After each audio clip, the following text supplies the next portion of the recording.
Subhanahu wa ta'ala bahwasanya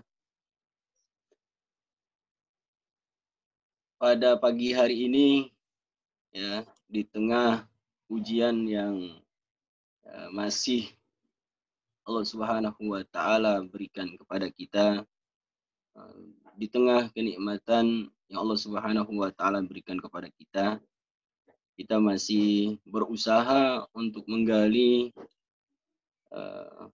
ilmu Allah Subhanahu wa ta'ala sehingga mudah-mudahan lebih mendekatkan diri kita pada Allah Subhanahu wa ta'ala. Ya, dan juga mudah-mudahan dengan ilmu yang diberikan Buya Risman yang kita lebih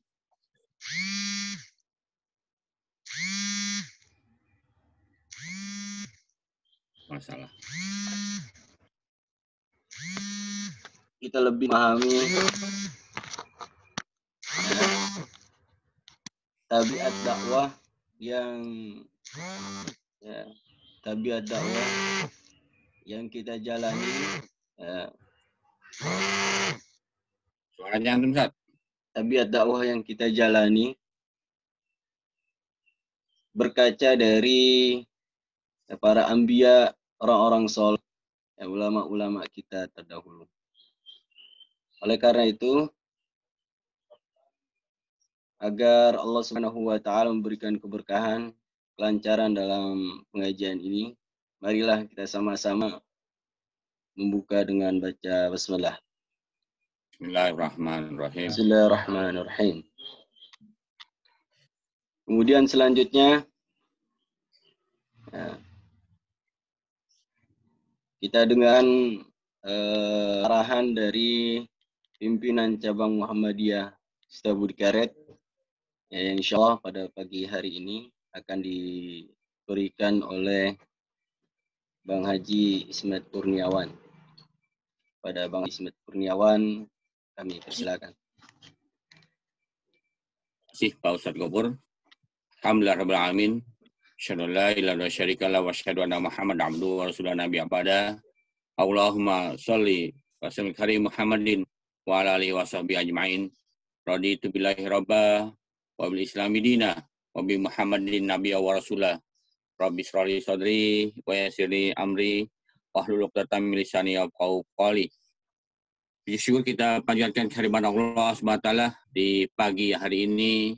Kita bersama-sama melakukan kajian keislaman, sebuah kajian yang sebenarnya sudah menjadi kajian rutin di pimpinan cabang Muhammadiyah Setabudi Karet setiap 11 kali. Tapi karena pandemi ini sudah hampir 3 bulan lebih, baru kita mulai lagi acara pengajian ini pun by Zoom meeting. Kita berharap bahwasanya pengajian kali ini tetap berjalan dengan baik, dengan suasana yang semangat keislamannya ada. Dan alhamdulillah pada kesempatan ini juga kami mengucapkan banyak terima kasih kepada Buya Risman Muhtar yang telah bersedia mendampingi kita, nanti memberikan arahan-arahan, memberikan tausiahnya berkenaan dengan keadaan kita saat ini. Kami dari pimpinan cabang Muhammadiyah Setabudi Karet memang mengambil tema tentang kondisi umat Islam saat ini, karena memang kita tahu sendiri saat ini boleh dikatakan umat ini sedang dalam keadaan teraniaya, dalam keadaan terpojokkan, begitu banyak statement-statement yang negatif yang diarahkan ke umat Islam. Banyak sekali hal yang sikapnya negatif yang saat ini sudah kedengaran Pak Buya? Dengaran Bu ya? Jadi memang kita coba bagaimana nantinya kita dapat arahan, masukan dari Pak Buya Risman Muhtar selaku Wakil Ketua Majelis Tablik Pimpinan Pusat Muhammadiyah dan sekaligus deklarator bunyi. Yang putih ya? Kedengaran, Pak Ustadz? Pak Gubernur, suaranya kedengaran? Kedengaran suaranya Pak Ustadz Gubernur? Suara ya bagus. Oh iya. Agak putus-putus. Oh putus-putus ya. Baik, kami dari pimpinan cabang Muhammadiyah Setabudi Karet berharap nantinya kita mendapat masukan dari Pak Buya Risman Mokhtar yang selain sebagai wakil ketua majelis tablik, beliau juga adalah deklarator kami, salah satu orang deklarator kami yang insya Allah kita yakini beliau banyak mengikuti perkembangan yang terjadi saat ini, sehingga kita sebagai umat muslim kita berharap nantinya bisa mengambil sikap yang terbaik dalam menghadapi kondisi saat ini. Jadi kita hadapi dengan kejernihan pikiran, ketenangan hati, sehingga mudah-mudahan nantinya solusinya kita bisa harapkan sebaik mungkin. Itu yang kita harapkan. Karenanya kami atas 9 cabang Muhammadiyah Bukaret mengucapkan banyak terima kasih kepada Pak Buya Risman Mokhtar yang telah bersedia hadir pada saat ini untuk memberikan arahan-arahan tausiah-tausiahnya. Dan juga kami mengucapkan terima kasih kepada seluruh anggota pimpinan cabang, seluruh anggota pimpinan Aisyah. Saya lihat sini sudah hadir Bu Jumiati Nurdin ya, sudah hadir dari Aisyah. Terima kasih Bu hadirannya, dan kami berharap nantinya semakin ke sana semakin banyak. Karena memang awalnya ini kita agendakan tadinya jam 9, tapi karena Buya punya kegiatan lain, maka kita pajukan. Ya mungkin pemajuan ini belum direspon sepatnya oleh para anggota pimpinan cabang Muhammadiyah Bukaret maupun anggota Muhammadiyah seluruhnya. Mudah-mudahan nanti dengan berjalannya waktu, semakin banyak lagi orang yang akan bergabung sama kita. Ini saja yang dapat kami sampaikan. Nasrul minallah wa qarib wa basyiril mu'minin. Assalamualaikum warahmatullahi wabarakatuh. Ya. Buya Risman, monitor. Iya. Oke. Jazakumullah khairul jaza kepada Abangda Haji Ismet Kurniawan yang mewakili pimpinan cabang Muhammadiyah setiap karet ya, untuk memberikan sambutannya. Ya mudah-mudahan apa yang diharapkan oleh pimpin dan juga oleh kita semua terkait dengan dakwah Muhammadiyah ke depan, Allah Subhanahu wa taala kabulkan. Selanjutnya kita masih menunggu beberapa partisipan dari pimpinan cabang dan juga kader Muhammadiyah Setiabudi Karet.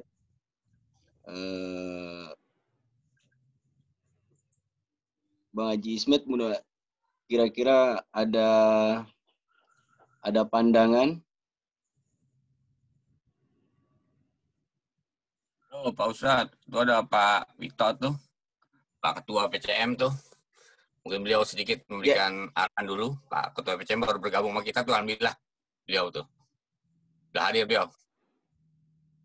Alhamdulillah. Iya. Alhamdulillah. Iya, ini handphonenya kecil jadi nggak muat semua nih. Selamat datang ahlan wassalam kepada Kak Ito, Ketua Pimpinan Cabang Setiabudi Karet. Kita masih menunggu partisipan. Ya tadi alhamdulillah dari Bang Haji Ismet telah membuka pengajian. Ya kami harapkan juga nih dari Kak Ito sambil menunggu partisipan lain yang mudah-mudahan masih bisa join dengan kita. Kami persilahkan dari Kak Ito, mungkin ada sedikit kata sambutannya. Kak Ito, saya persilakan. Assalamualaikum warahmatullahi wabarakatuh.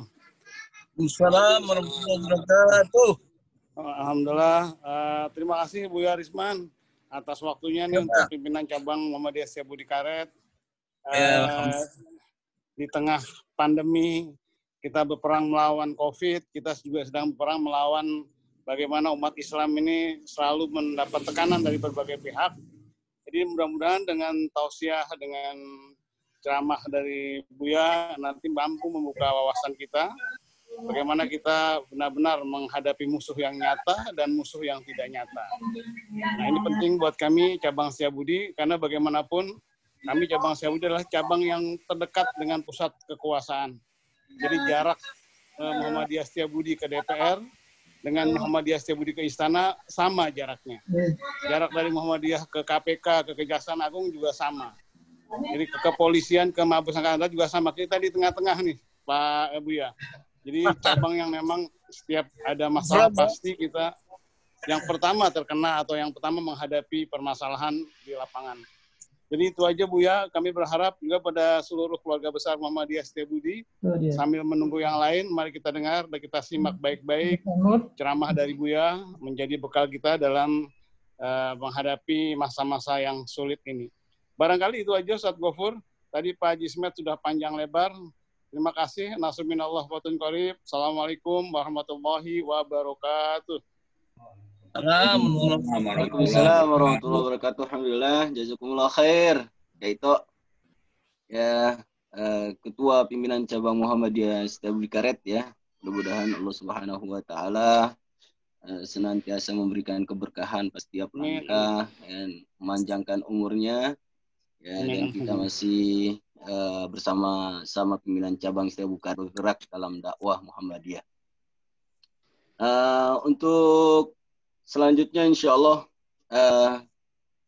kita langsung bisa mendengarkan taujih yang insya Allah akan diberikan oleh Buya Risman, yang sama-sama kita ketahui bahwasanya beliau ada salah satu deklarator dari kami, dan juga beliau juga di pimpinan Majelis Ulama Indonesia, dan juga beliau pimpinan kita, ayahanda kita di pimpinan pusat Muhammadiyah.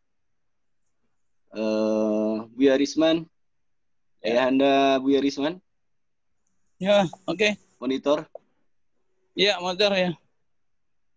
Lagi pindah nih, lagi pindah pilot, lagi tukar pilot. Iya. Nanti dulu nih. Buka kajian. Lagi lihat tuh ya, santai ya. Iya. Ya. Ya, siap. Lagi ngatur posisi nih, pindah ganti pilot ini.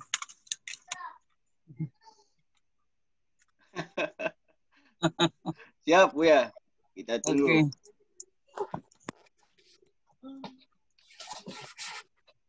Insya Allah Buya, nanti akan ada tanya jawab ya.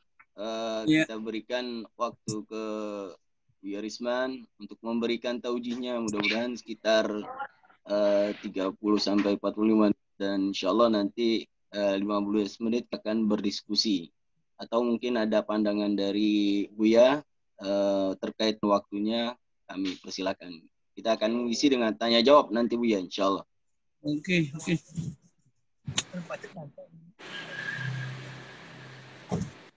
Silakan Pak, enggak apa-apa.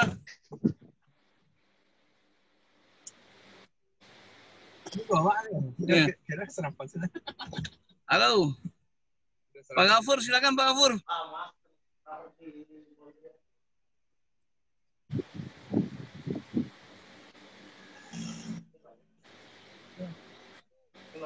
Yuk.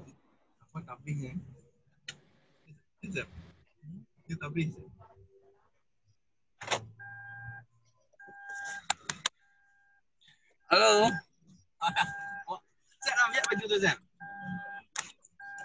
Buya silakan Buya. Sudah sesi Buya sekarang. Iya. Lagi siap nih. Ya.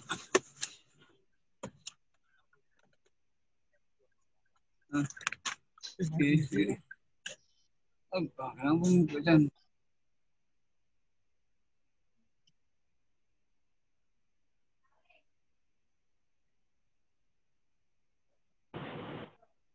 Nggak mau kalau udah masuk kan apa ada lagi Zoom masuk kita.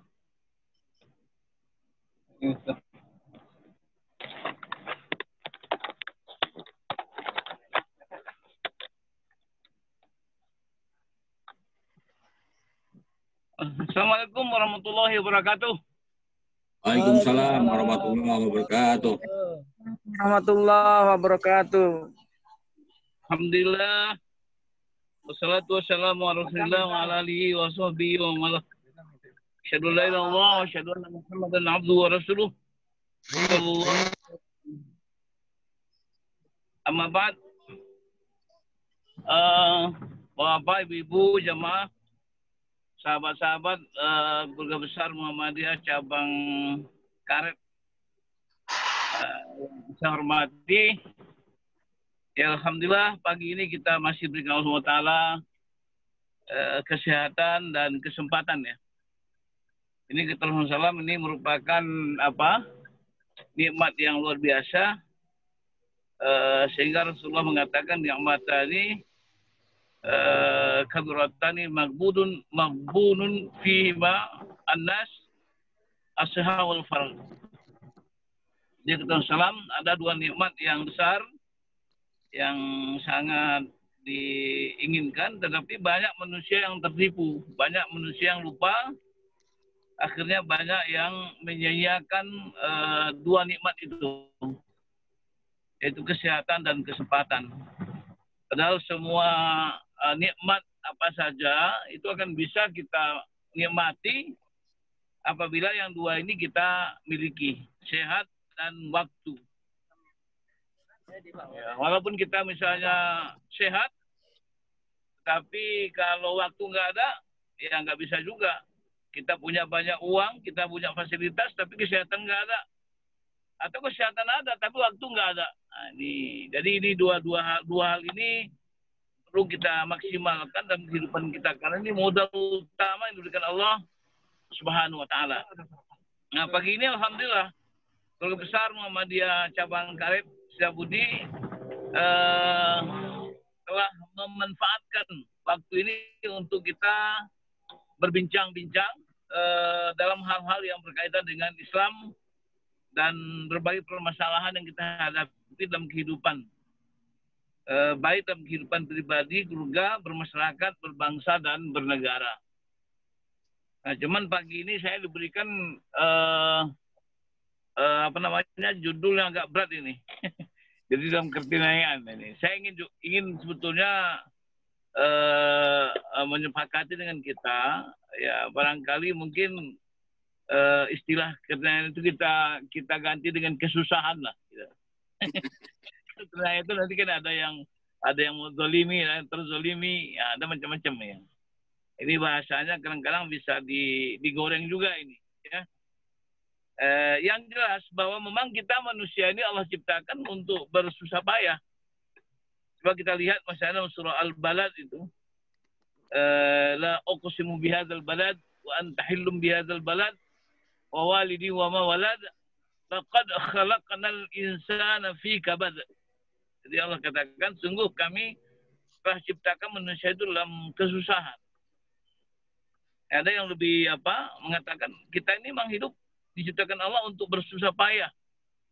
Dan kita ini ya memang kalau kita lihat dan kita telusuri jalan kehidupan kita ini memang ya susah. Ya orang tua kita, ibu kita menghamilkan kita, ya hamalhumu wahnan ala wahnin. Jadi kita ini justru lahir karena ibu kita mau susah gitu.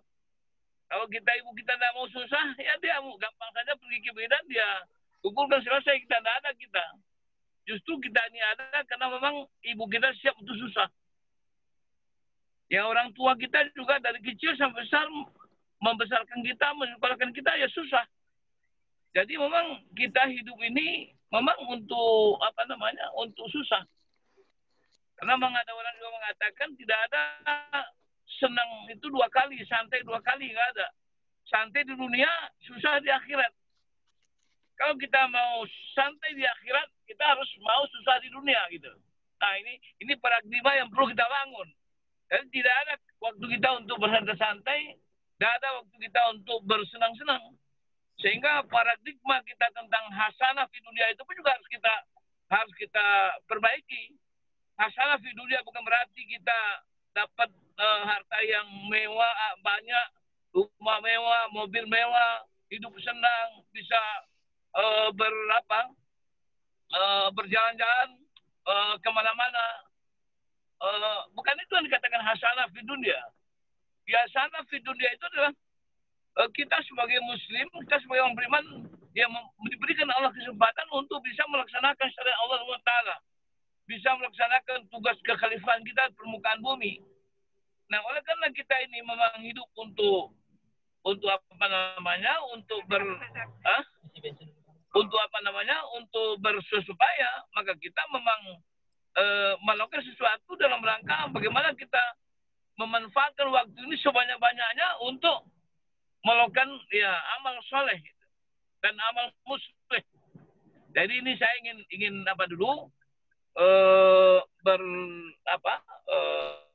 bersama kita mencoba berbincang bahwa memang kita ini siap hidup untuk bersusah payah.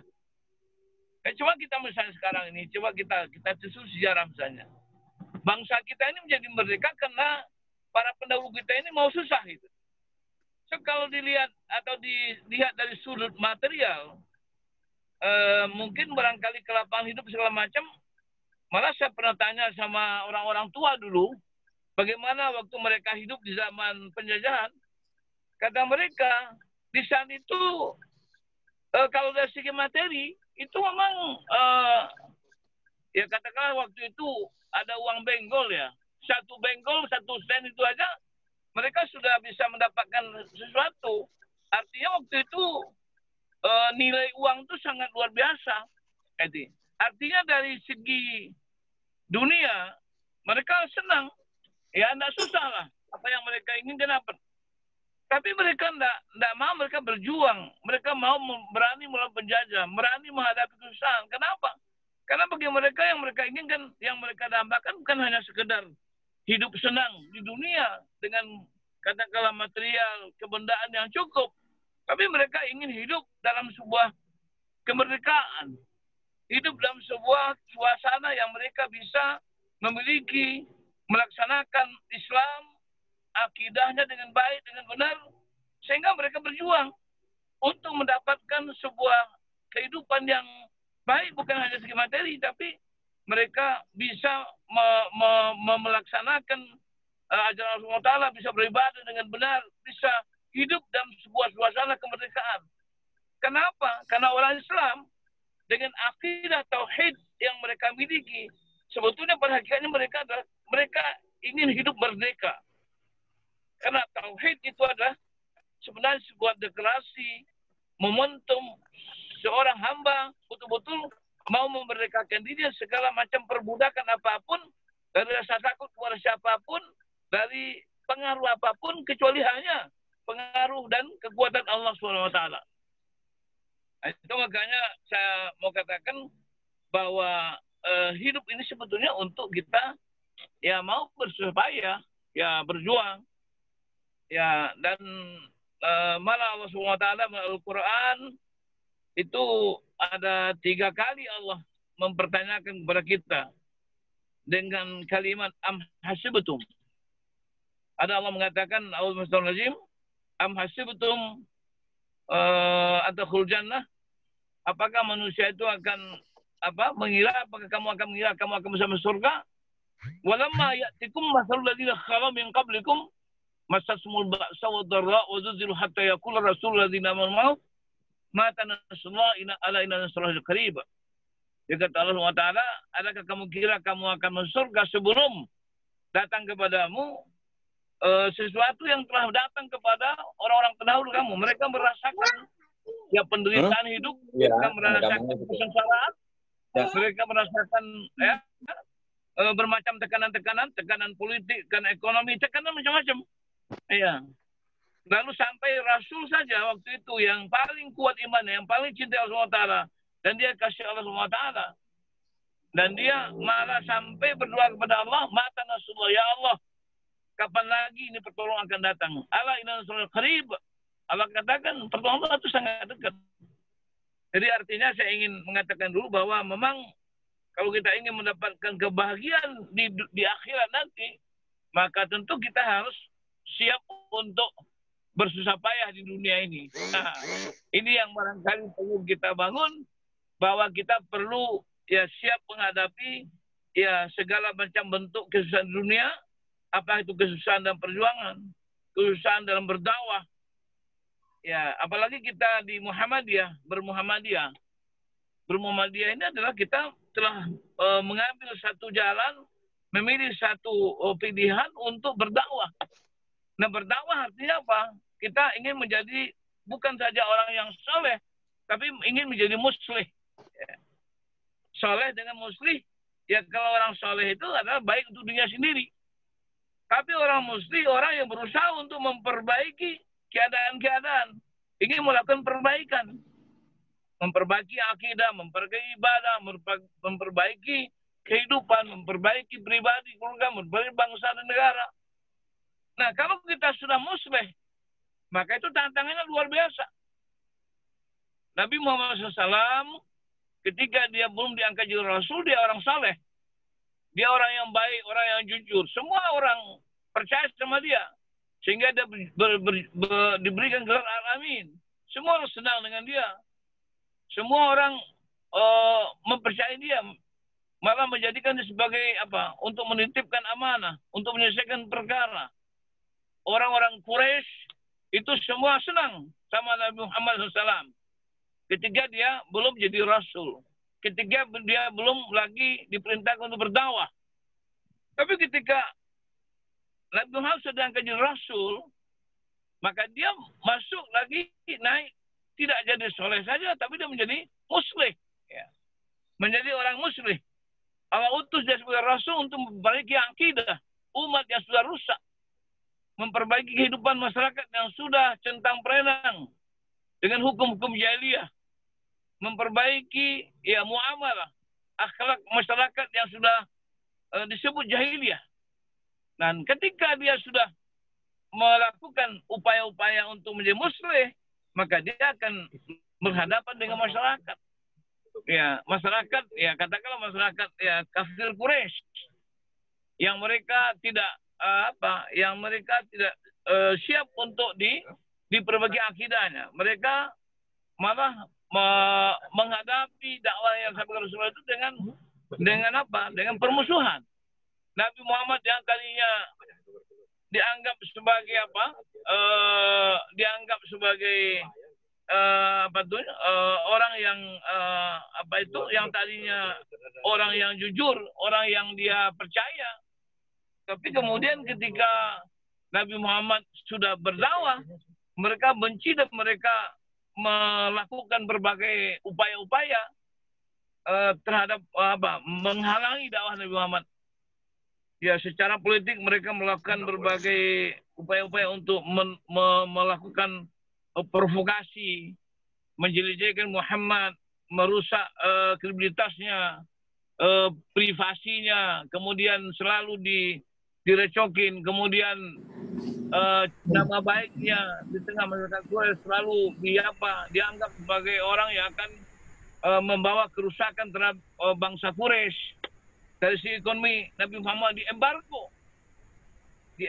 Pernah satu saat Nabi Muhammad itu diembargo dan kemudian pengumuman untuk embargo itu digantung di Ka'bah sampai dimakan rayap. Artinya apa?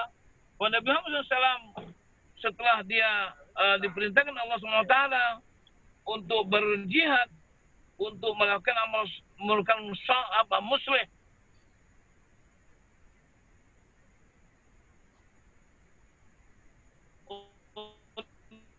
untuk memperbaiki kerusakan yang ada masyarakat, dapatkan tantangan. Ya, karena sunatullahnya seperti itu. Dalam sholat kita setiap hari, setiap sholat kita minimal 17 kali mohon kepada Allah Taala supaya kita ini beri jalan yang lurus. Ya, ihdinas siratal mustaqim. Ya Allah, tunjuki kami jalan yang lurus. Nah, ini memang jalan yang lurus itu kalau sunnatullahnya membuat jalan lurus dibandingkan jalan yang boleh belok-belok, ya lebih susah membuat jalan lurus. Karena kalau kita sudah buat jalan lurus, misalnya katakanlah kita mau dari Jakarta ke Bandung, kalau kita mau jalan lurus, ya berapa banyak sungai yang harus kita seberangi, berapa banyak bukit yang harus kita daki, dan berapa banyak lurah yang harus kita turuni. Jadi artinya apa? Jadi artinya kita berusaha untuk dengan usaha yang maksimal kalau kita mau jalan lurus.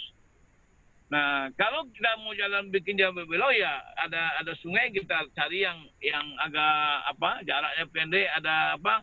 Pokoknya kalau benar-benar belok agak lebih mudah. Nah, apalagi kalau kita teruskan jalan yang kita minta itu jalan orang yang Allah telah berikan nikmat. Siapa? Jalan para rasul, jalan para syuhada, jalan para mujahid. Jalan yang pernah ditempuh oleh orang-orang yang berjuang dengan Allah SWT. Nah, ini ya. Nah, kalau kita lihat misalnya sekalian, dalam surah Asy-Syura ayat 13 itu, sebelum Allah SWT merintahkan supaya kita ini menegakkan Islam, Allah memulainya dengan mendahulunya dengan menyebutkan 3 kalimat berat dan 5 Rasulul Azmi. Baru kemudian Allah perintahkan an aqimuddin, tegakkan Islam, dakwahkan Islam itu. Nah, kalau kita lihat ayat itu, ayat yang pertama muncul dalam pedoman hidup Islam Warga Muhammadiyah (PIWM) itu ayat yang pertama muncul itu adalah itu yang bunyinya a'udzu billahi rajim syara'a lakum minad din wa wasabi nuhan walladzi auhayna ilaika wa wasana bi Ibrahim wa Musa wa Isa an aqimud din wa la tafraqu fi kabura al-musyrikin ma tad'uuhum ilaih Allahu yatabi liman yasha wa yahdi liman yunib. Kata Allah SWT, Allah telah syariatkan kepadamu tentang Islam itu wasabi nuhan, apa yang Allah juga wasiatkan kepada Nuh, walladzi auhayna ilaika, yang kami telah wahyukan kepada engkau ya Muhammad, wa ma wasana bi Ibrahim wa Musa wa Isa, dan itu juga yang telah kami wasiatkan kepada Ibrahim, Musa dan Isa. Apa wasiatnya? An aqimuddin wa la tafraqu fihi. Nah, tegakkan olehmu Islam itu dan jangan kamu berpecah belah di dalamnya. Nah, artinya apa? Artinya Allah SWT sebelum meletakkan dakwah, menegakkan agama Allah SWT itu, Allah mulai dengan menyebutkan 3 kalimat berat. Pertama, syara'a syariat, wasiat, yang ketiga auhayna, wahyu. Syariat, wasiat, dan wahyu. Dan yang menarik lagi adalah Allah menyebutkan 5 nama Rasul yang disebut dengan Rasul Ulul Azmi. Siapa Rasul Ulul Azmi itu? Nabi Nuh, Nabi Ibrahim, Nabi Musa, Nabi Isa, dan Nabi Muhammad SAW. Nah, dalam perjalanan dakwah Islam, dakwah Tauhid, 5 Rasul Azmi ini disebutkan oleh Allah Ta'ala daripada Nabi yang lain. Kenapa? Karena mereka dalam berdakwah menghadapi tantangan yang berat, tantangan yang sulit. Ya, katakanlah misalnya kita mulai dari Nuh. Nabi Nuh itu berdakwah hampir 1000 tahun. Nah, itu hanya dalam sejarah katakan 60 orang cuman ya yang bisa dia bawa. Dan dia menghadapi tantangan dakwah itu bukan dari orang lain, tapi dia berhadapan dengan apa? Dengan keluarganya sendiri, dengan anaknya sendiri. Ya, anaknya Kanaan ya tidak mau mengikuti dia, begitu juga istrinya. Jadi artinya apa? Ya, tantangan pertama itu ya kita berhadapan dengan keluarga kita sendiri. Nabi Nuh itu ya yang selama ratusan sampai ribuan tahun berdakwah menghadapi dan luar biasa sampai memang ya dia berdakwah untuk bagaimana umatnya itu diberikan pelajaran dari Allah Ta'ala. Tidak hanya diajar tapi juga dihajar. Ya, sampai Allah menetapkan akan mendatangkan banjir, lalu Nabi Nuh diperintahkan membuat kapal di atas gunung. Ini menjadi olok-olokan luar biasa. Nabi Nuh dikatakan gila. Malah sejarah mengatakan malah kapal yang dibikin oleh Nabi Nuh itu dijadikan toilet. Mereka akhirnya pergi buang air besar, baru pergi ke kapal yang dibuat Nabi Nuh. Sampai kemudian diceritakan juga satu waktu ada penyakit yang datang, wabah juga, penyakit kudis. Nah, ceritanya ya penyakit kudis berjangkit, akhirnya ada yang di sana itu kepleset, jatuh, sembuh penyakit kudisnya. Akhirnya mereka rebutan lagi, ngambil berak mereka sendiri untuk obat kudis gitu. Itu artinya apa? Bahwa saya ingin mengatakan bahwa memang berdakwah itu tantangannya berat. Tantangannya tidak dari orang lain. Kita berhadapan kadang-kadang dengan anak sendiri, dengan istri kita sendiri. Nah, kemudian banyak lagi cerita lebih. Bayangkan sampai ratusan tahun bagaimana kesusahan yang dihadapi oleh Nabi Nuh. Begitu juga Nabi Ibrahim. Nabi Ibrahim luar biasa menghadapi tantangan dari bapak sendiri. Bapaknya produsen apa namanya? Produsen berhala. Karena Nabi Ibrahim diutus ke masyarakat paganisme, masyarakat penyembah berhala. Nah, apa yang terjadi waktu itu? Nabi Nuh ya berhadapan dengan orang-orang yang katakanlah ya mencintai sembah mereka, dan mereka ya diajak untuk mempergunakan pikirannya, tapi mereka memang ya sudah mencintai Tuhan-Tuhannya, malah lebih mencintai diri sendiri. Malah pada waktu itu juga Nabi Nuh Nabi Ibrahim berhadapan dengan Namrud, penguasa yang zalim, tirani. Nah, tetapi hebatnya juga kalau kita lihat bagaimana Nabi Ibrahim punya keberanian untuk menyampaikan tauhid kepada Namrud sampai berdebat, berdialog sampai Namrud sendiri kewalahan ketika Namrud mengatakan saya bisa menghidupkan dan mematikan seperti Tuhanmu juga. Dihadirkan dua rakyatnya, satu dia bunuh dan satu dibiarkan. Tapi Nabi Ibrahim tidak bantah itu. Cuma Nabi Ibrahim mengatakan Tuhanku, Tuhan yang menerbitkan matahari dari timur dan menenggelamkannya di barat. Coba kalau Anda bisa, silakan. Anda bisa balikkan itu. Nah, disitulah Fabuhita, dia kalah, dia terdiam gitu. Ini artinya apa? Bahwa dakwah akan tetap berhadapan dengan tantangan, dengan keadaan-keadaan yang menyusahkan. Sampai Nabi Ibrahim juga harus ya berani menghancurkan berhala-berhalanya Namrud dan umatnya, rakyatnya itu. Sampai juga beliau dihukum bakar hidup-hidup, itu bakar hidup-hidup itu. Kalau sekarang ini kan tidak ada yang bakar hidup-hidup, udah mati baru dibakar, kayak ikan macam-macam kan dibakar. Ini Nabi Ibrahim dibakar hidup-hidup, dimasukkan unggun yang besar. Nabi Ibrahim diperintahkan berhijrah dari Babilonia sampai ke Palestina, malah sampai ke Mesir. Itu jaraknya ribuan kilo berjalan kaki. Sampai Nabi Ibrahim juga harus berhadapan dengan dalam masalah surga. Ya karena tidak punya anak. Kemudian dia menikahi dengan persetujuan Sarah yang namanya Siti Hajar sebagai hadiah tadinya dari Raja Mesir. Karena telah mengganggu Sarah, kemudian dia merasa ketakutan, kemudian beri hadiah. Kemudian Sarah juga menyadari dia tidak punya anak, lalu dia memberikan izin Nabi Ibrahim untuk kawin, itu menyetujui, bukan beri izin. Menyetujui. Nah sekarang apa yang terjadi? Ya, ketika Siti Hajar sudah melahirkan Ismail, maka Allah perintahkan Nabi Ibrahim mengantarkan Siti Hajar Ismail itu ke Baitul Atiq, yang jaraknya juga tidak dekat, ribuan kilo juga. Karena kalau dari Mekah ke Madinah itu kan cuma 450 kilo. Kalau Palestina ke Mekah itu jauh luar biasa. Berjalan kaki, mengantarkan istri dan anak yang sudah lama dirindukan. Ini kan tantangannya berat, Pak.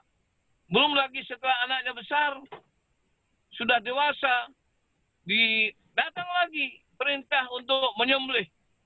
Ini apa? Saya ingin mengatakan bahwa dakwah itu, ketika kita sudah memilih jalan dakwah, maka kita akan berhadapan dengan bermacam-macam tantangan, kesulitan dan kesusahan. Itu sampai juga Nabi Ibrahim, Nabi Musa lagi dengan umatnya yang bawel dan bandel. Ya, Nabi Musa kecil-kecil saja sudah terancam dibunuh.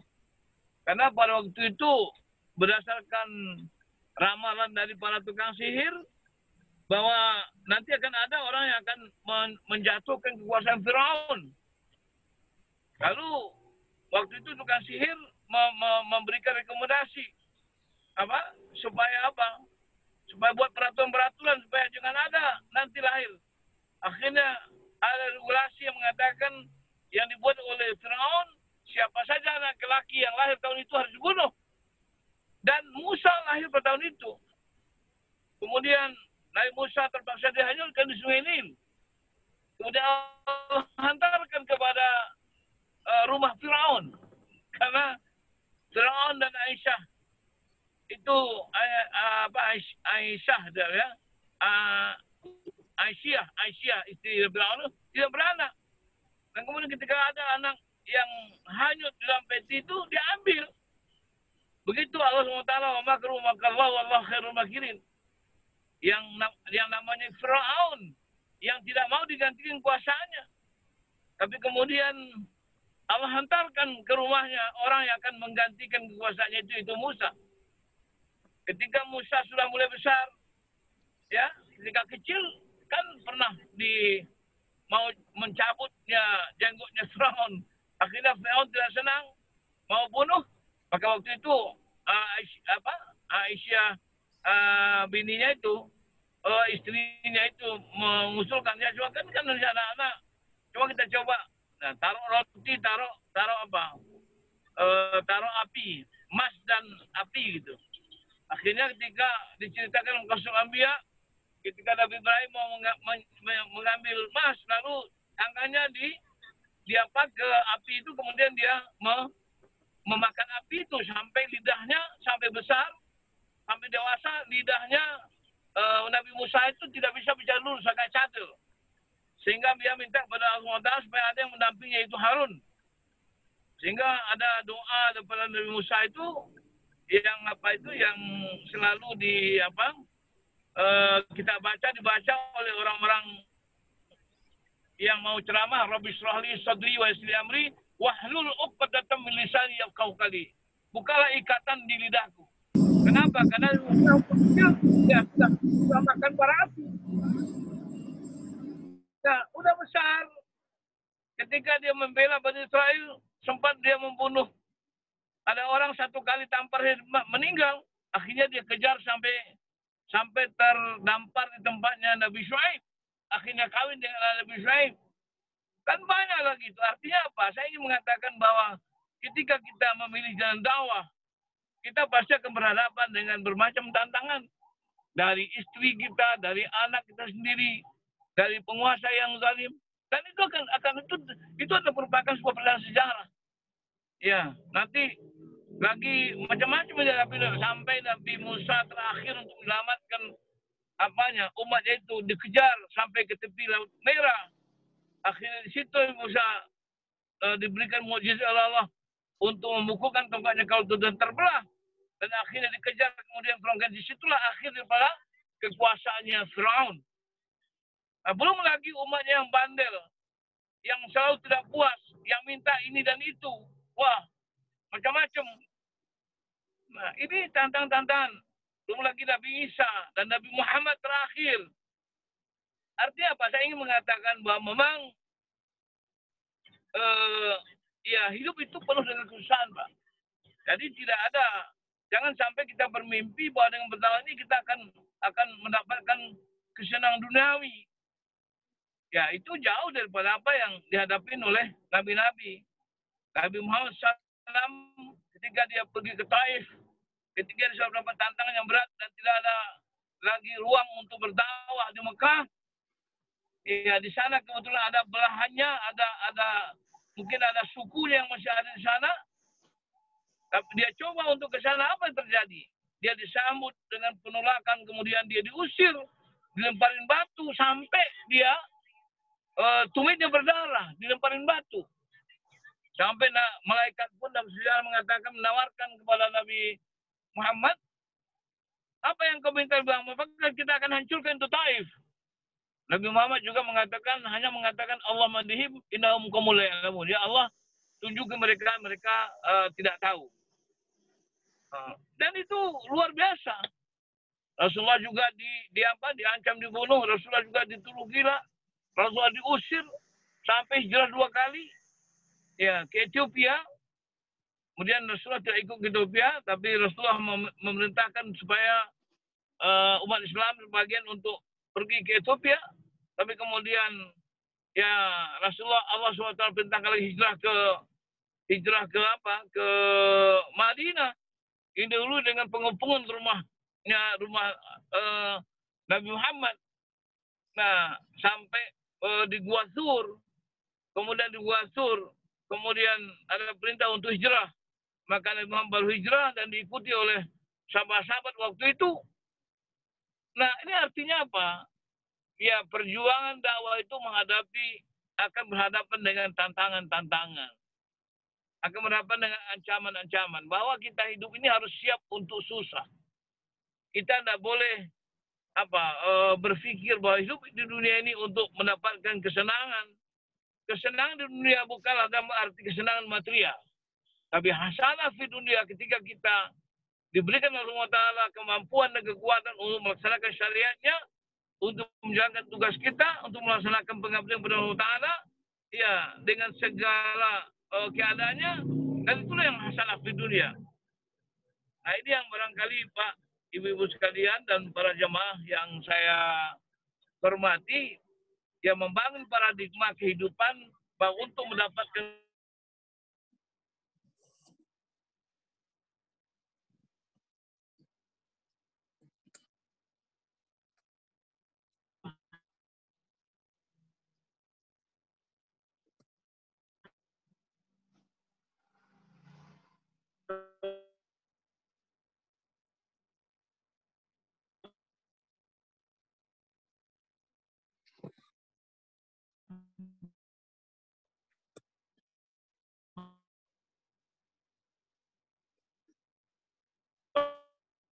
Bisa.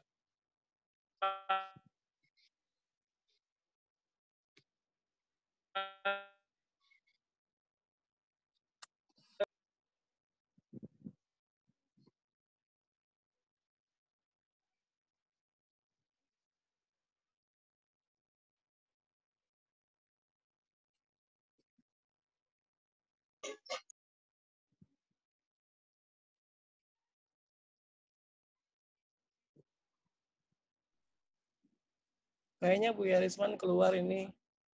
Kedengarannya. Mungkin sinyalnya habis, Pak.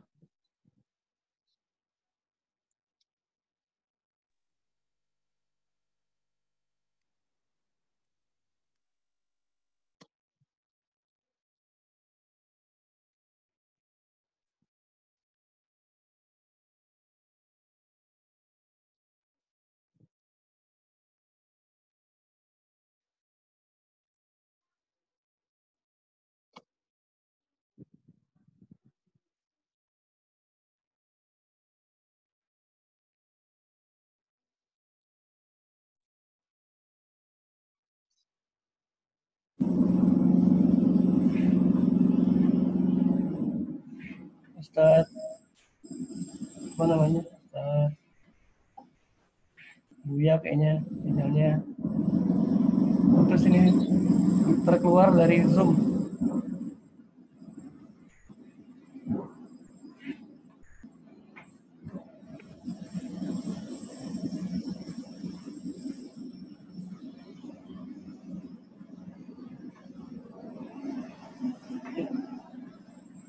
Buya, mikrofonnya masih mati. Yang hidup. Ya.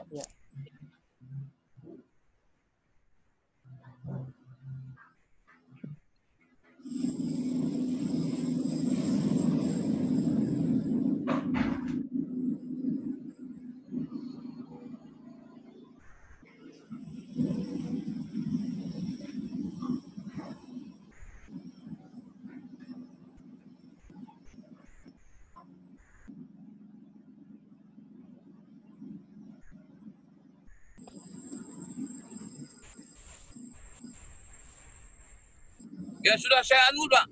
Ada suara? Halo. Ya, Silakan Buya terus. udah mulai hidup. Mas Wangi, tadi sempat 3 menit kosong. Ya. Putus Buya, sekarang udah hidup. Ya. Jadi saya review sedikit ya. Jadi artinya saya ingin mengatakan bahwa kalau kita sudah memilih jalan dakwah, kita pasti akan berhadapan dengan kesusahan dan kita harus siap susah. Harus siap untuk bersusah payah. Karena memang apalagi di Muhammadiyah ini kayaknya kita ini, ya kita juga menyusahkan diri sendiri. Coba kayak bapak-bapak sekarang ini. Kalau nggak dibikin program kan susah kita kan. Ya misalnya nggak ada program kerja ya nggak susah kita. Tapi kalau kita bikin program, kita bikin kerjaan, kita usahakan, dana kita cari dana sendiri. Dan untuk itu memang kalau saya lebih memilih diksinya bukan ketenayaan, tapi diksinya kesusahan gitu. So, kalau ketenayaan nanti ya memang apa? Ya tapi hidup ini memang realitasnya memang begitu. Ya ada yang zalim, ada yang zalim, ada juga gitu. Ya tapi kita tidak bisa menjustifikasi siapa yang menzalimi kita, tapi yang jelas usaha kita adalah berusaha untuk bisa menghadapi semua kezaliman itu. Ya sehingga malah orang yang berbuat zalim itu harus ditolong juga, jangan kita biarkan. Ketika Rasulullah mengatakan kepada sahabat, unsur akhaka zaliman au mazluman, kata Rasulullah itu, bantulah saudaramu yang zalim dan yang dizalimin. Sahabat juga tercengang. Ya Rasulullah, gimana orang yang terzalimi? Ya, tentu kami wajib bantu. Kami akan tolong, kami akan berikan perlindungan kepada mereka. Tapi gimana pula kami mau harus bantu orang yang menzalimin? Kata Rasulullah itu, tahan tangannya, ya, amsik jarak. Tahan tangannya supaya tangannya itu tidak melakukan kezaliman. Jadi kita wajib juga ini. Kalau kita merasa ada yang orang yang menzalimin, yang dizalimin, harus kita bantu. Yang menzalimin, yang dizalimin dibantu, yang menzalimin juga dibantu. Dibantu gimana? Kita harus berupaya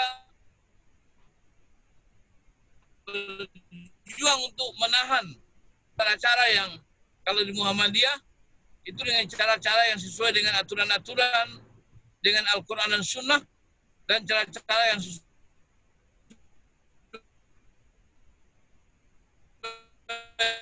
dengan ya konstitusi, kan bagaimana supaya tidak ada yang menzalimi dan tidak ada yang dizalimi. Nah, jadi oleh itu jamaah sekalian, saya rasa sebagai pengantar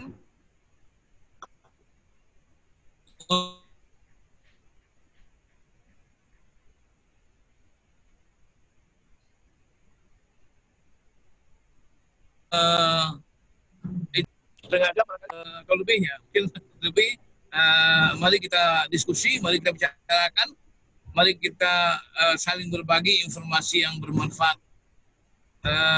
Nasrullah wa fatun qarib wa basyiril mu'minin. Wassalamualaikum warahmatullahi wabarakatuh. Waalaikumsalam warahmatullahi wabarakatuh. Bang Alung monitor. Pak Saidul tolong diinikan ke Bang Alung.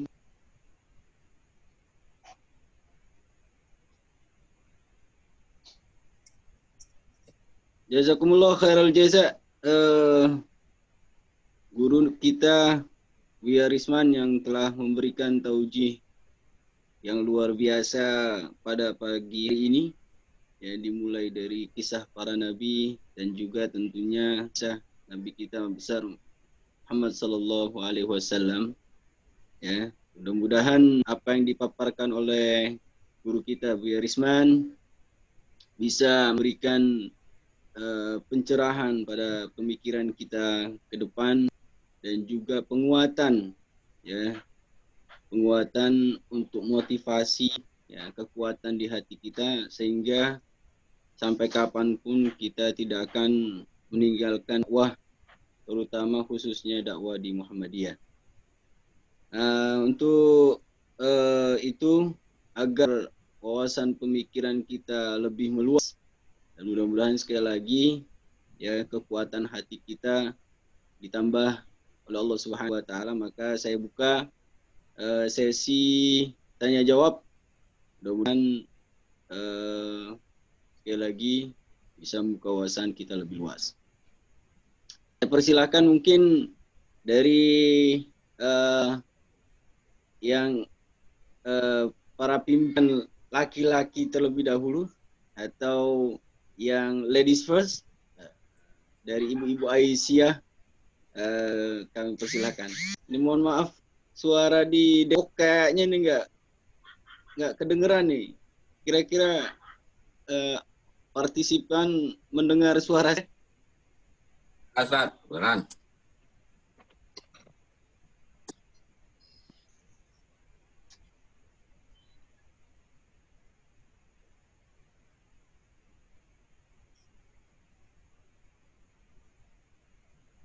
Itu sendom.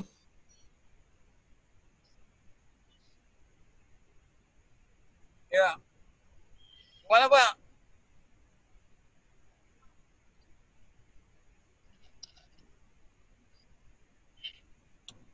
Halo.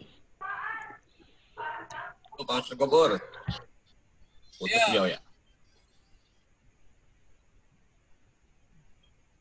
Pak Syedul ambil alih aja Pak Syedul. Silakan yang ingin Silakan, bertanya Pak, Pak kalau ada Syedul. pertanyaan, Silakan Pak Syedul.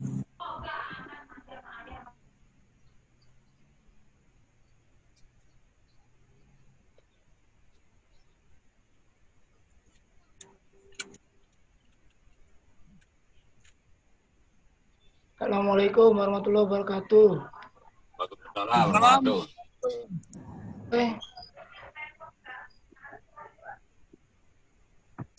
Lanjut, Pak Haji, lanjut. silakan. Silakan Pak Haji. Ya, oke baik. Buya, mohon maaf nih mau izin bertanya. Belakangan ini kan seringkali umat Islam disudutkan dengan istilah-istilah yang memang mengarah kepada radikal, teroris gitu. Nah ini atau memang ada propaganda untuk menyudutkan umat Islam. Ini tidak disematkan pada agama lain, tapi justru disematkan kepada umat Islam. Nah ini apakah memang ada agenda-agenda yang memang mengarah kepada pembunuhan karakter umat Islam gitu? Terima kasih Buya. Oke, terima kasih. Pertanyaannya jelas. Ini tentu bagaimanapun kita harus lihat dari perspektif yang lebih luas ya. Apa namanya, dalam kehidupan berbangsa dan bernegara, apalagi dalam kehidupan kita di negara Indonesia ini, negara yang katakanlah yang sangat plural ya. Ya, kita harus mengakui adanya pluralitas, tapi bukan pluralisme ya. Bahwa banyak ideologi, banyak kepentingan, dan semua itu akan akan berjuang, memperjuangkan ideologi, memperjuangkan kepentingannya. Dan ini tentu kita harus siap berhadapan dengan bermacam keadaan seperti itu. Ya, jadi saya tidak ingin mengatakan jawabannya ya atau tidak. Cuman saja memang kalau kita lihat dari segi kehidupan berbangsa dan bernegara ini, ya apalagi kita disebut dengan negara demokrasi, ya sebetulnya secara teori tentu bagaimanapun ya umat Islam jauh lebih besar. Ya ini secara teori ya. Tapi bahwa kemudian kita lihat kalau kita bicara ya di Indonesia tentu ya sebagian besar pemimpinnya orang Islam. Ya semuanya ya banyak orang Islam lah gitu. Ya. Jadi apa yang sebetulnya kalau saya lebih melihat yang lebih jauh lagi. Kita melihatnya bahwa ini merupakan tantangan khusus kepada kita. Kalau katakanlah kita ini berkesimpulan seperti itu, ya tantangan khususnya adalah bagaimana kita mendakwakan Islam yang lebih komprehensif kepada semua umat Islam, bahwa Islam itu tidak hanya persoalan-persoalan yang menyangkut dengan masalah ibadah-ibadah mautoh, tapi kehidupan ke dunia keseluruhan adalah bagian daripada ajaran Islam. Islam itu syamilatun ala kulli ahwal basyariyah. Meliputi seluruh aspek kehidupan kita. Dalam pedoman hidup Islami warga Muhammadiyah itu disebutkan ya kehidupan pribadi, kehidupan keluarga, kehidupan bermasyarakat, kehidupan berbangsa dan bernegara. Bagaimana kita harus menyikapi? Nah, dalam tuntunan apa kita PHIWM Muhammadiyah itu memang situ dengan tegas diisyaratkan bahwa seorang warga Muhammadiyah sebagai mujahid dakwah kita juga harus mengambil peran aktif dalam kehidupan berbangsa bernegara.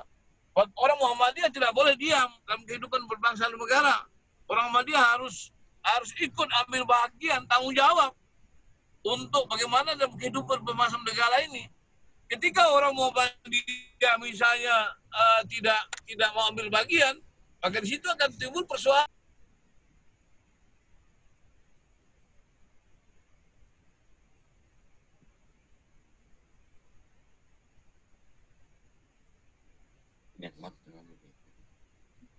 Putus Buya suaranya.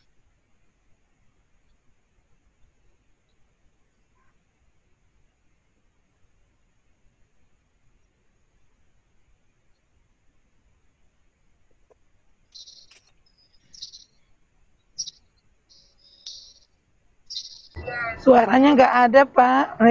Iya. Pencet dia kali.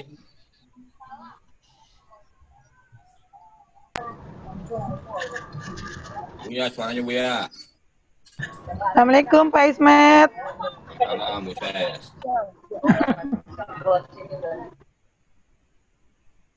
Sudah kedengaran nggak suara saya? Ya, kedengaran lagi, Buya. Silakan, kedengaran lagi, Buya. Putus-putus. Sudah kedengaran? Sudah, Pak. Sudah, Buya. Jangan, sudah, Buya. Ya. Lanjut. Saya ingin menyampaikan begini.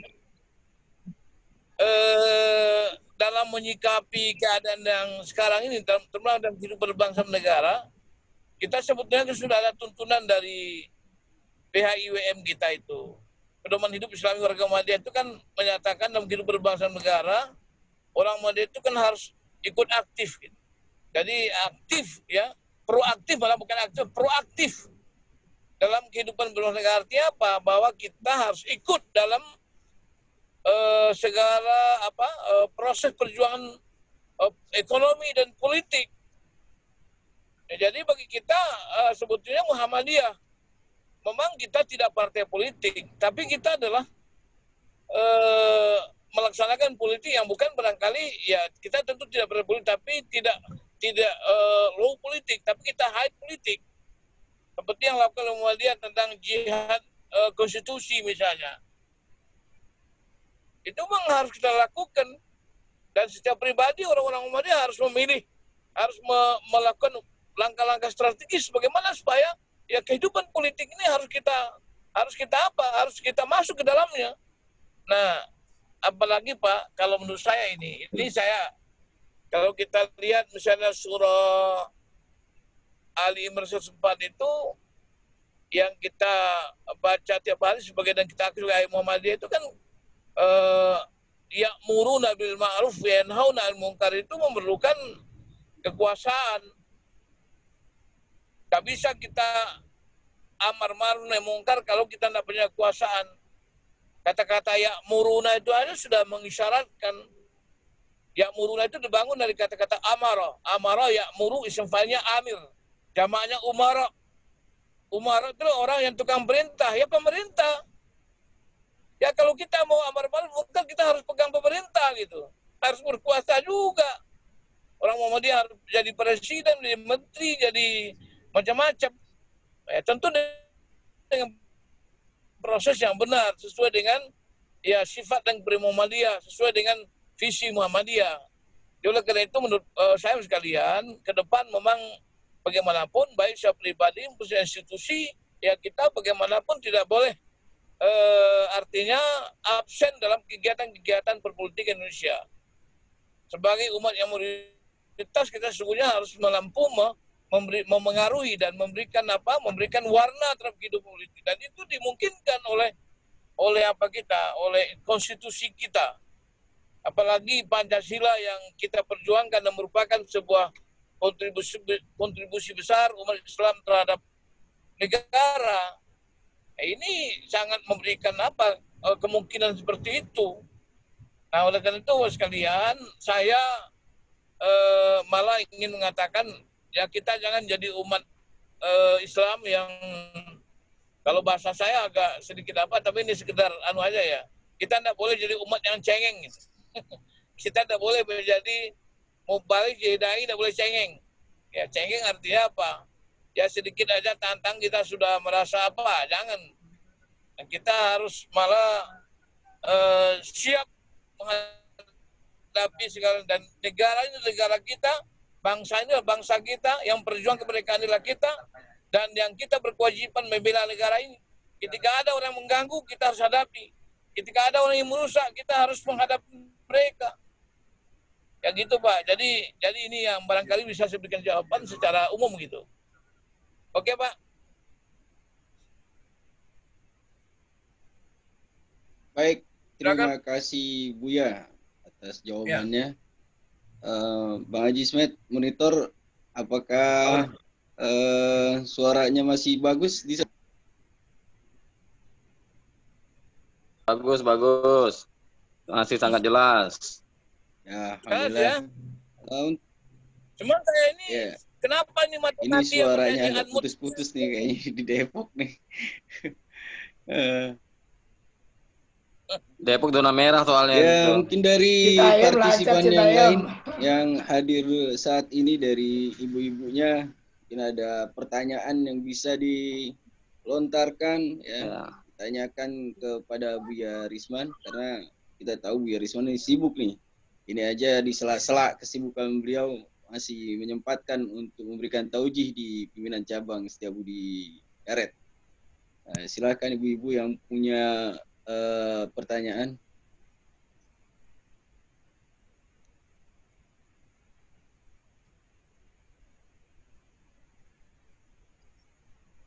Ustaz Gofur. Bagi kita dari jalan agama ya. Waalaikumsalam. Ya, ingin bertanya nih Buya. Mohon maaf saya tidak aktifkan videonya. Ya, pertama yang ingin saya tanyakan Buya tadi terkait dengan kezoliman gitu ya, dalam konteks misalnya kepemimpinan.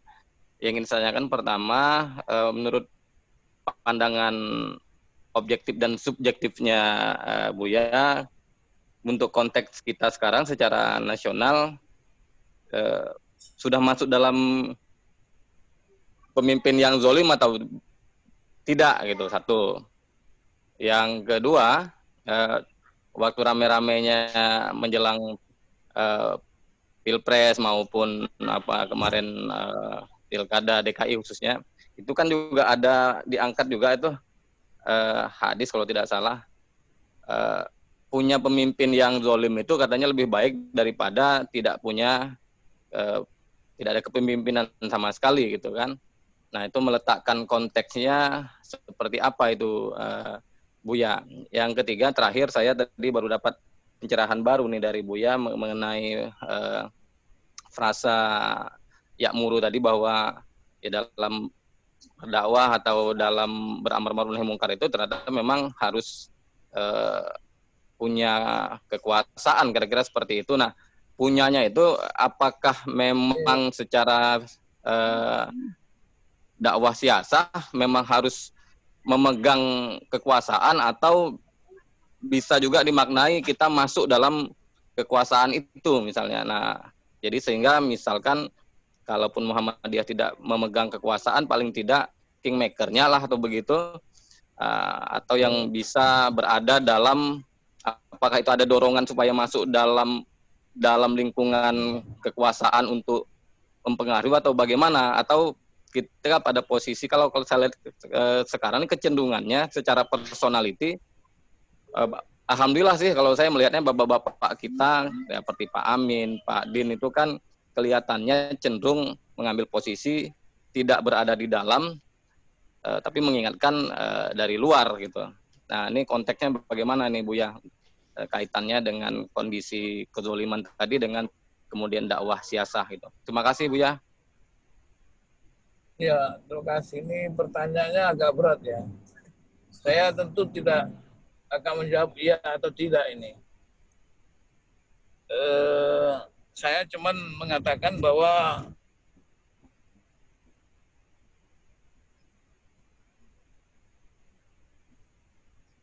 kalau kita pengikut dia kan gitu, dia Nabi Muhammad itu kan dari 2 fase dakwah itu kan.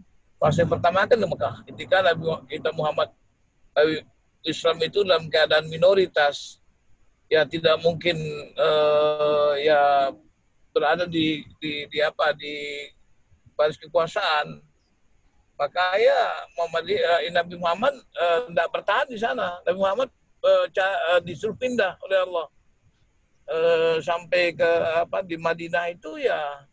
Kalau kita lihat perjuangan Nabi Muhammad itu ya dengan umat Islam itu ya membangun daulah, membangun sebuah kekuatan gitu. Karena Nabi Muhammad juga menghadapi bermacam tantangan sampai kalau lihat dalam sejarah tuh lebih 50 kali ya peperangan yang dihadapi oleh Nabi menghadapi orang kafir gitu. Baik dalam rangka mempertahankan maupun dalam rangka melakukan futuh ya, pembebasan suatu negeri untuk bisa masyarakatnya merdeka dalam memilih keyakinannya. Jadi menurut saya memang bagaimanapun ya sebagai Muslim, sebagai Muhammadiyah, kita memang harus mampu berperan ya, proaktif dalam kehidupan berbangsa dan bernegara. Tapi bagaimana caranya? Ya tentu ada aturan-aturannya, ada konstitusi. Dan sebenarnya memang kalau kita lihat ya peran politik yang dimainkan oleh para pendahulu kita ini kan sangat luar biasa. Misalnya katakanlah seperti ya Panglima Sudirman misalnya kan orang Muhammadiyah, dia mendirikan tentara ini ya Sudirman, dan itu kalau difahami oleh masyarakat kita ini bahwa memang Muhammadiyah itu dalam sejarah kemerdekaan Indonesia itu sudah menorehkan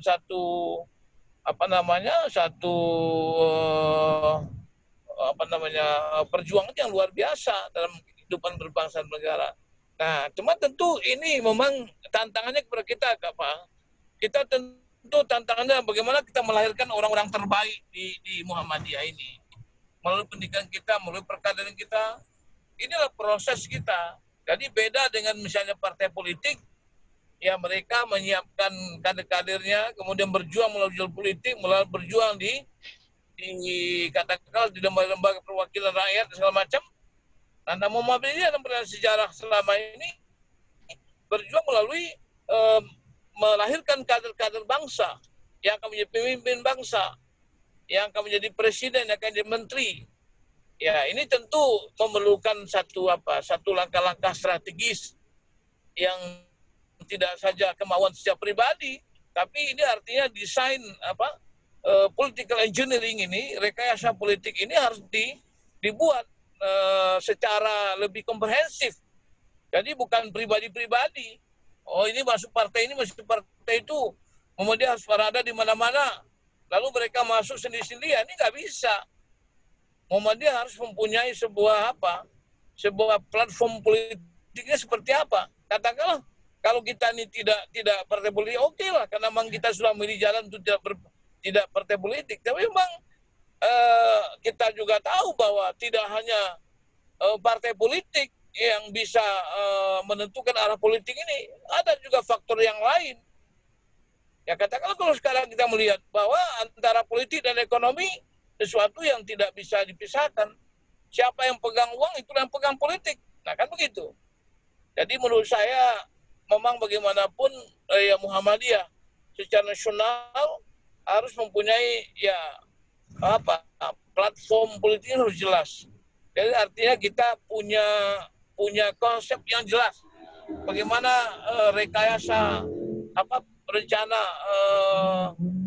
politik kita ini baik dalam bentuk jihad konstitusi, jihad ekonomi harus kita lakukan, Pak. Nah, karena kita tidak partai politik, maka itulah jihad konstitusi. Jadi kadang-kadang kita kan memang sini kelemahan kita, Pak. Kita ketika misalnya undang-undang sudah keluar, baru kita heboh, Pak. Tapi kemudian kita tidak berjuang pada awal. Misalnya ketika dia baru menjadi rencana undang-undang. Katakanlah sekarang Omnibus Law itu sekarang macam-macam. Kan alhamdulillah, artinya walaupun bagaimana kita kan sudah ikut melihat, ikut memperhatikan, dan ada perjuangan-perjuangan untuk kita lakukan pada tingkat dia masih rencana undang-undang seperti RUU HIP misalnya. Haluan ideologi Pancasila itu. Karena kita mengetahui, kita berjuang, kita melakukan langkah-langkah strategis untuk bagaimana supaya apa yang rencana undang-undang yang kita anggap berbahaya itu kemudian bisa dianulir, bisa bisa dibatalkan menjadi agenda pembicaraan di lembaga dan negara Indonesia. Nah, jadi oleh karena itu menurut saya, Pak, karena ini politik, tentu kita berbicara pada spektrum yang lebih luas. Tidak bisa kita memberikan jawabannya yes or no gitu. Iya, hitam putih. Ya, kita harus yang jelas saya mengatakan bahwa sebagai bangsa, baik secara pribadi maupun sebagai lembaga, Muhammadiyah harus ambil bagian tanggung jawab dalam meluruskan berbagai kehidupan berpolitik berbangsa dan bernegara itu. Muhammadiyah tidak boleh membiarkan, karena amar ma'ruf nahi munkar itu tidak saja dalam bentuk berdakwah, tapi yang menunjukkan itu dalam kehidupan berbangsa secara keseluruhan, termasuk dalam kehidupan politik, kehidupan ekonomi, dan lain sebagainya. Gitu, Pak, barangkali pencerahan saya. Saya tidak berikan jawaban iya atau tidak, cuman saya mengatakan itu aja, Pak. Kita Muhammadiyah, sesuai dengan penuh hidup kami, organ Muhammadiyah yang diberikan, kita harus kita harus proaktif itu, Pak, proaktif. Dan Muhammadiyah harus punya kalau pembangunan itu master plan, harus punya perencanaan lah ke depan. 10-20 tahun ke depan kita mau bagaimana. Dan saya sedikit, Pak, tambahannya, kita ini kan begini, Pak, visi ideal kita sudah jelas, mewujudkan masyarakat Islam yang sebenar-benarnya. Untuk itu visi kita adalah menegakkan dan mentinggi agama Islam sehingga terwujud masyarakat Islam sebenarnya. Nah, masyarakat Islam sebenarnya seperti apa? Ya, tentu kalau kita rumuskan secara sederhana, ya masyarakat yang akidahnya benar, akidah tauhid, jauh dari kemusyrikan, yang ibadahnya benar, jauh dari semacam bentuk bid'ah, yang muamalahnya benar, yaitu yang hidupnya sesuai dengan syariat Allah SWT, sesuai dengan Quran dan Sunnah. Tentu kerjaan itu tidak bisa hanya dengan mengaji-ngaji, dengan berdakwah di surau dan masjid. Tapi kita harus masuk ke dalam kehidupan berbangsa dan negara, kehidupan berekonomi, kehidupan berpolitik. Jadi Muhammadiyah harus siap untuk ambil bahagian dalam semua lini kehidupan, semua aspek kehidupan berbangsa ini. Kalau kita ingin berpengaruh dan dapat mengaruhi kehidupan berbangsa dan negara ini sesuai dengan tujuan dan cita-cita Muhammadiyah. Gitu, Pak. Ya, terima kasih, Buya. Ya.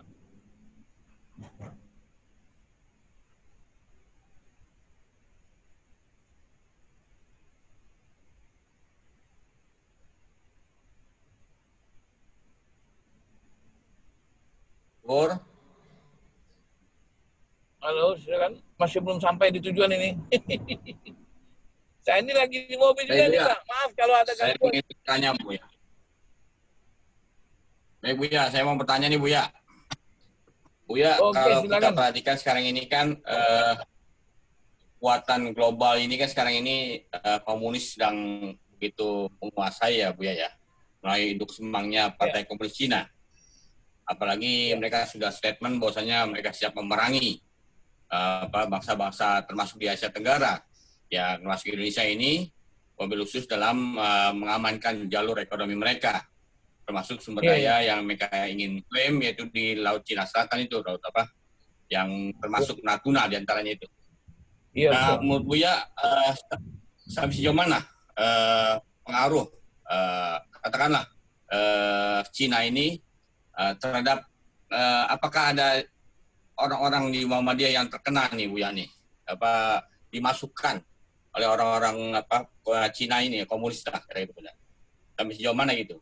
Dan juga kalau kita lihat selama ini kan kita ada berapa kader kita jadi menteri ya di penguasaan sekarang ini. Ini sampai sejauh mana Muhammadiyah memberdayakan kader-kadernya yang ada di pemerintah ini? Menurut Buya seperti apa? Terima kasih Pak Buya. Ya, memang bagaimanapun ya tantangan global itu tidak dapat kita menghindar dari itu, dan kita memang sangat menyadari posisi kita dalam kehidupan secara internasional, secara global. Kita memang masih dalam posisi negara yang belum menentukan secara nasional. Kita ini masih terbawa oleh terpengaruh oleh kehidupan persaingan antar, paling tidak kalau dulu ada blok timur dan barat kan. Ada Amerika, Indonesia dikatakan sebagai negara negara yang adidaya lagi. Halo? Silakan Bu ya. Ya. Bisa kedengaran Pak? Kedengaran Bu ya, kedengaran. Ya, dulu kan ada namanya Uni Soviet dan Amerika. Sekarang nampaknya yang berperang itu adalah Amerika, dan sekarang ini ya baratnya Amerika, kemudian timurnya Cina gitu ya. Dan itulah sekarang ini dalam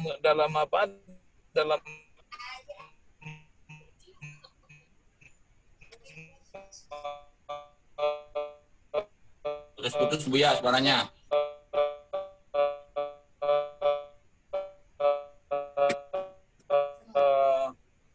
Terjadi persaingan yang bersifat gimana? Agak putus-putus tadi suaranya Bu ya. Mungkin dari sekarang mana? Ya. Kedengaran Pak Buya. Ya, dengar lagi Bu ya. Normal lagi Bu ya. Bisa. Normal lagi ya. Ini barangkali sinyal ini karena kita berjalan terus ini. Iya, Bu ya. Kadang ada sinyal yang bagus, kadang-kadang ada enggak ya. Jadi ini sesuatu yang tidak dapat kita hindari. Kita ini masih, katakanlah apalagi sebagai negara yang kita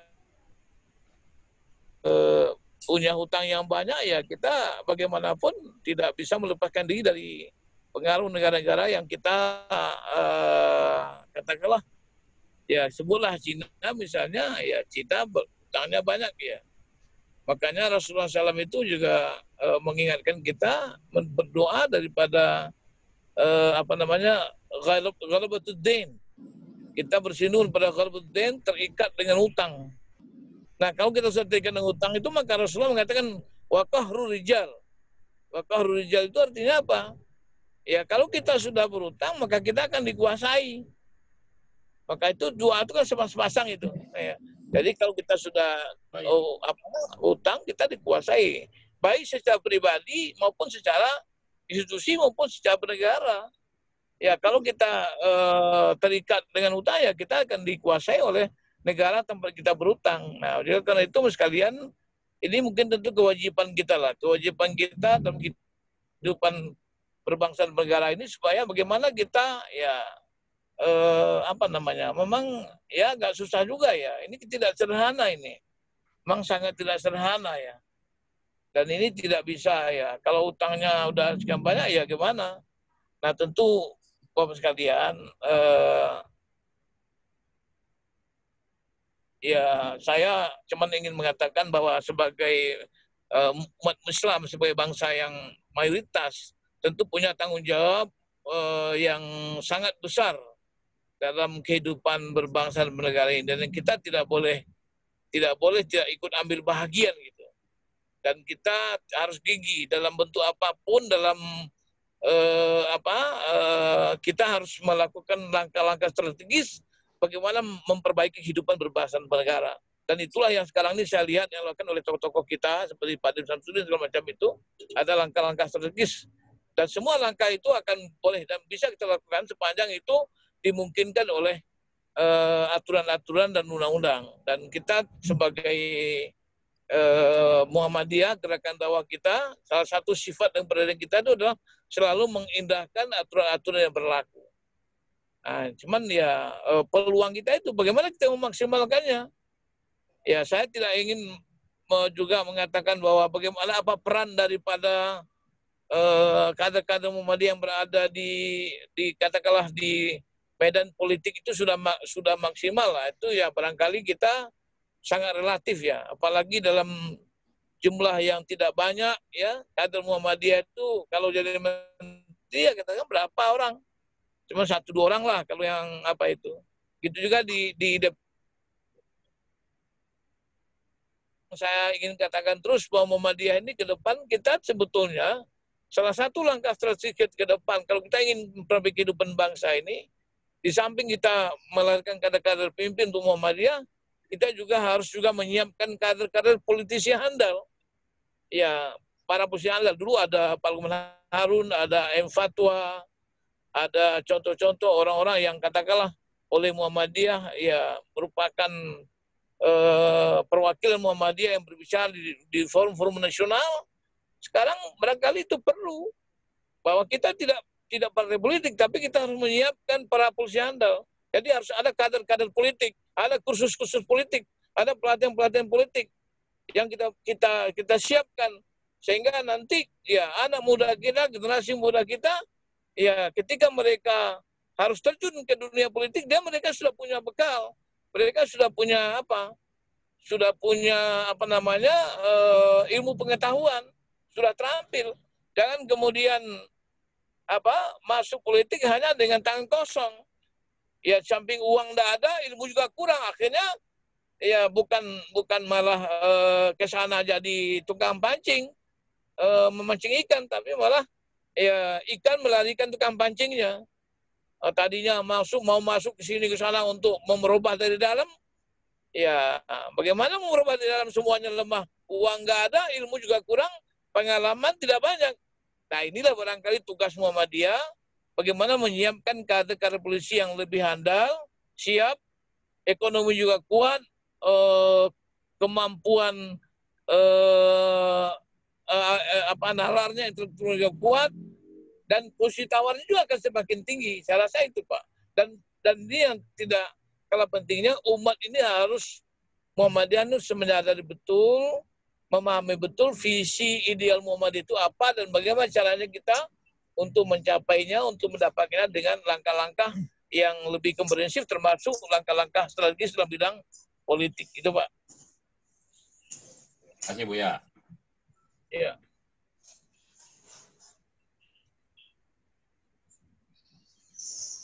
Halo.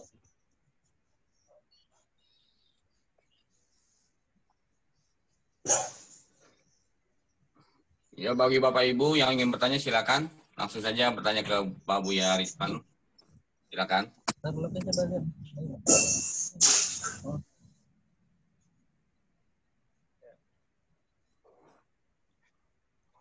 Selamat bergabung Pak Dr. Busro. Assalamualaikum Pak Dokter. Waalaikumsalam warahmatullahi.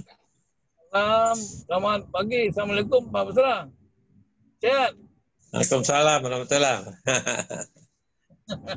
Udah lama jumpa kita ini. Lupa. Baru ingat ya gini hari, baru ingat. Ya udah tua biasa lupa Pak. Iya. Untung masih bisa lihat Pak Ustadz.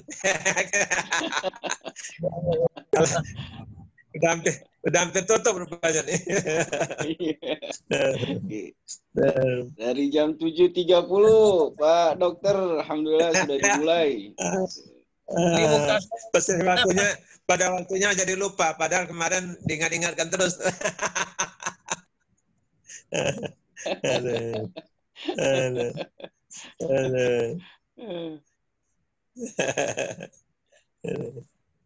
Mungkin dokter ada yang mau ditanyakan sama Buya Risman? Belum ada. Saya yang tanya ke dokter nih, lutut saya sakit. Udah mulai goyang nih Pak. Osteoartritis namanya. Iya. Jadi gini Pak, ala kulihal sebetulnya ya. Memang kalau kita kajian itu, maka saya ketika baca judul ini agak ngeri. Judulnya.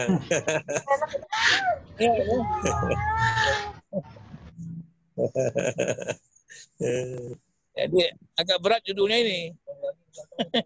Ya Bu ya, memang kami milih judul yang agak berbau propaganda Bu ya, biar pada datang, pada ikut pengajian. Kalau judulnya adem-adem aja Bu ya, nggak pada datang, nggak pada mau ikut. Jadi yang lebih provokatif judulnya Bu ya. Saya jawabannya harus begitu aja Pak. Jawabannya cuma ya pencerahan saja, karena saya juga tidak. Saya ini termasuk politisi yang nggak sukses juga ini. 2 kali jadi kalau mendapat terpilih, pernah jadi caleg DPR juga nggak terpilih kan?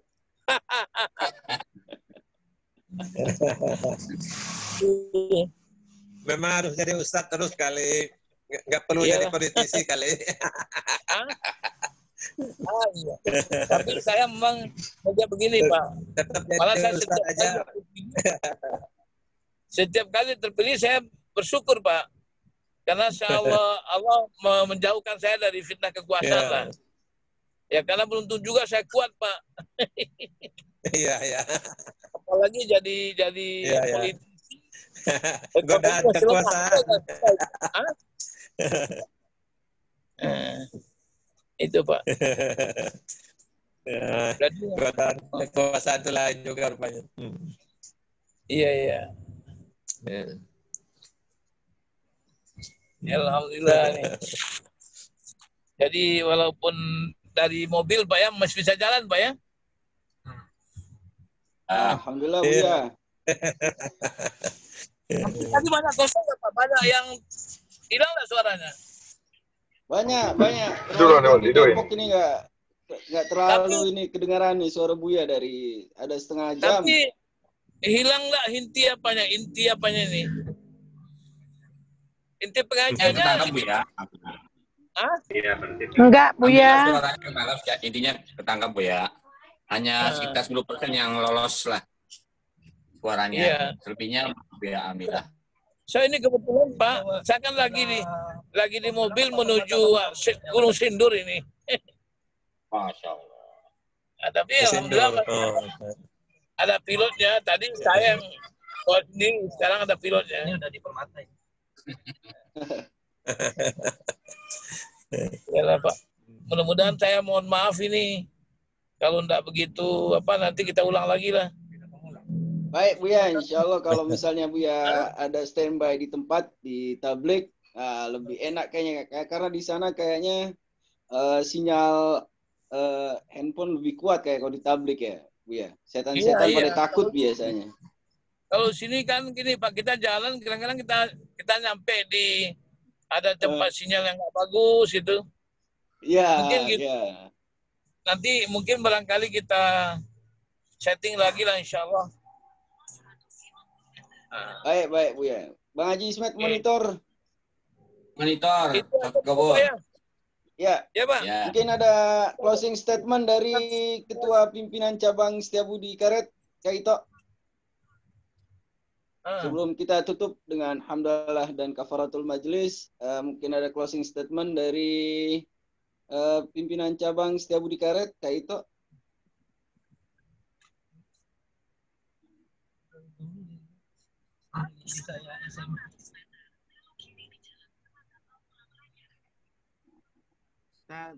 Pak Ito udah nggak ada di grup. Ya. Pak Dr. Busro aja coba. Pak Dokter. Statementnya close Pak Dr. Busro. Coba. Baik. Pak Jisman aja, saya kan ini telat. Tinggal buntutnya aja. Pak Jisman aja dah. Silakan. Baik, minta izin Pak Ustadz Gopur ya, Pak Dr. Busro. Baik. Ya, Ya, silakan. Singkatan kami adalah bahwasanya memang kita ini hidup ini adalah ujian.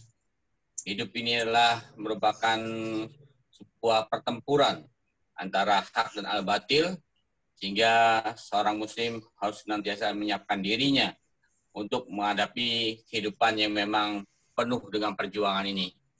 Wabil khusus sebagai warga Muhammadiyah, berharap bahwasanya kita terus mencermati situasi kondisi yang ada, jangan sampai lengah, terus memperkuat tali ukhuwah, terus memperkuat ikatan kita kepada Allah SWT, karena semakin ke sana semakin terbukti begitu kuatnya musuh-musuh Islam, pihak-pihak yang ingin menghancurkan umat Islam ini sudah mulai terlihat sekali, terasa sekali di mana-mana.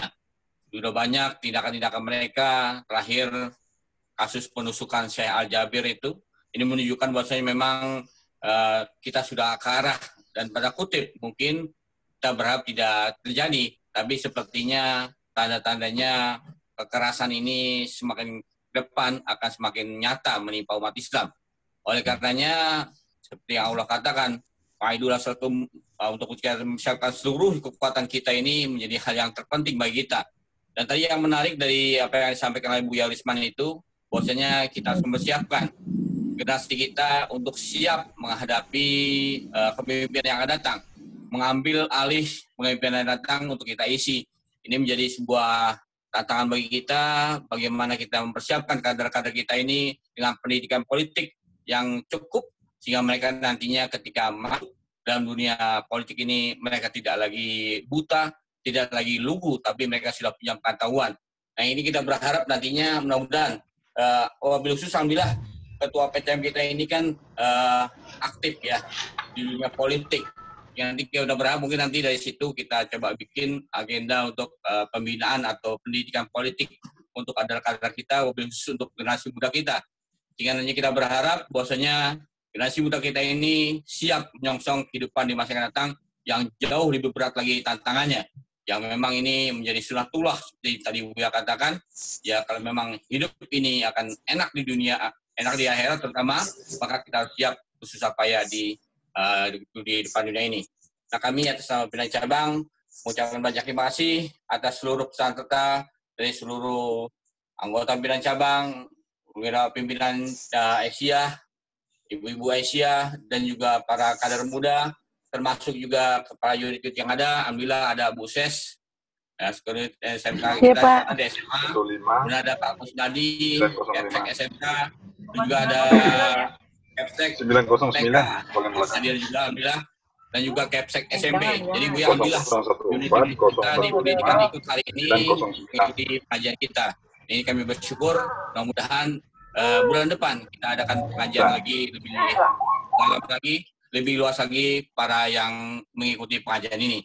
Nah, ini langkah awal. Memang pengajian ini melalui Zoom yang diadakan oleh pimpinan cabang Malaysia di Karet. Sehingga mudah-mudahan nantinya ke sana akan lebih baik lagi. Nasrul minallah wa fadlun qarib wa basyiril mu'minin. Assalamualaikum warahmatullahi wabarakatuh. Waalaikumsalam warahmatullahi wabarakatuh. Sehat Pak Dokter? Alhamdulillah. Buya, sehat Buya? Alhamdulillah, Bu. Alhamdulillah. Salam dari Bang Nizam. Iya. Pak Nizam ya.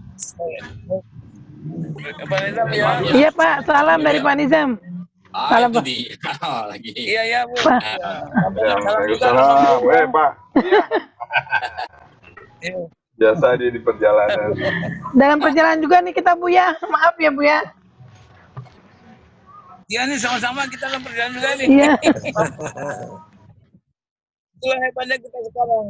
Dalam perjalanan beda-beda mobil tapi bisa saling berkomunikasi kan? Bisa komunikasi. Salah satu keuntungan iya Bu ya. teknologi. Masa COVID ada kemajuan Pak Dokter. Kita bisa IT-nya maju. Iya. Ya, terima kasih. Oke. Siapa ya? Terima kasih. Baik, semua ya. jazakumullah khair jazak kepada guru kita Buya Risman. Mudah-mudahan Allah Subhanahu wa taala yang memberikan kesehatan, keafiatan dan selalu menjaga beliau dalam Amin. khususnya di Muhammadiyah. Dan kepada para Amin ya rabbal alamin. pimpinan partisipan dari pimpinan cabang Muhammadiyah di Karet, jazakumullah khairul jaza. Marilah kita tutup agar keberkahan senantiasa ada pada kita dengan hamdalah, alhamdulillahirabbil alamin. Kemudian kita baca doa penutup majlis. Subhanakallahumma rabbana la ilaha illa anta astaghfiruka wa atubu ilaik. astaghfiruka wa Sekian dari atubu ilaik. sebagai moderator. Assalamualaikum warahmatullahi wabarakatuh. Waalaikumsalam warahmatullahi wabarakatuh. Wabarakatuh.